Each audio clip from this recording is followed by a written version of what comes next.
Как вы относитесь к идее создания в Литве международного или иностранного, как угодно, легиона по типу того, что есть в Украине, в ВСУ? Вот то же самое здесь, и причем, может быть, даже сейчас, в эти вот времена, не дожидаясь. Да, они должны, наверное, проходить проверки как следует. Это должны быть личные инициативы, безусловно, то есть это не, так сказать, мобилизация.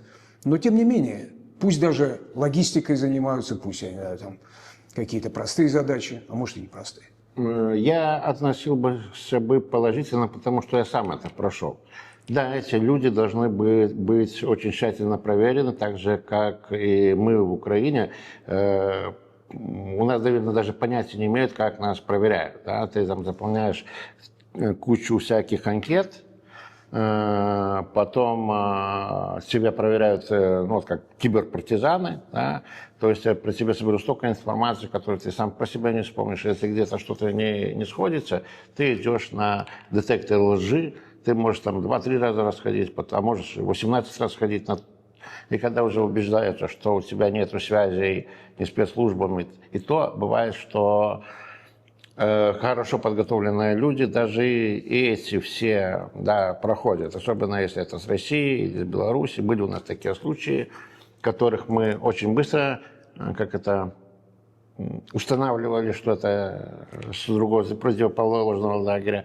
А были, которые внедрились и работали с документами даже по полгода почти. И такие случаи были.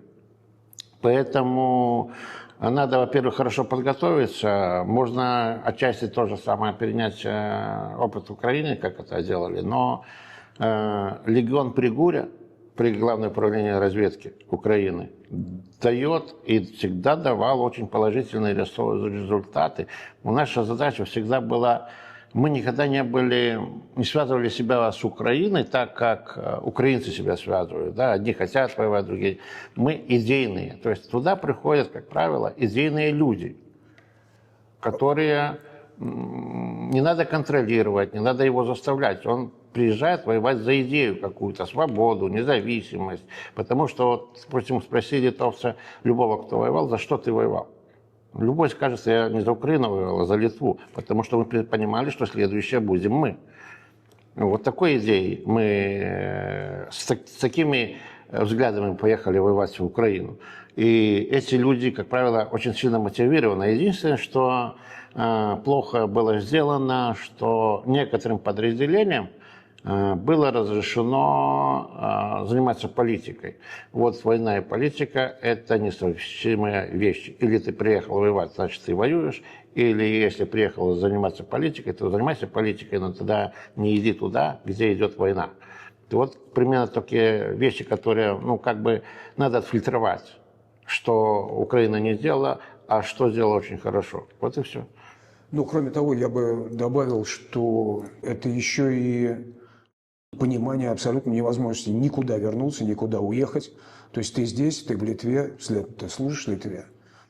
И в сочетании с идейной вот этой закваской, мне кажется, это очень сильная сила. Много белорусов, которые, не только белорусов, те же самые русские, которые пришли в начале войны воевать на сторону Украины, они просто не имеют куда дальше ехать.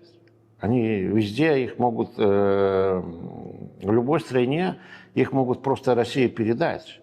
И когда ты приезжаешь в эту страну или какую-то, допустим, в Литве есть много белорусов, которые уже в Беларуси осуждены, они не имеют куда ехать. Да, им создали условия, и он будет точно воевать. И он будет воевать, может, лучше, чем какой-то литовец.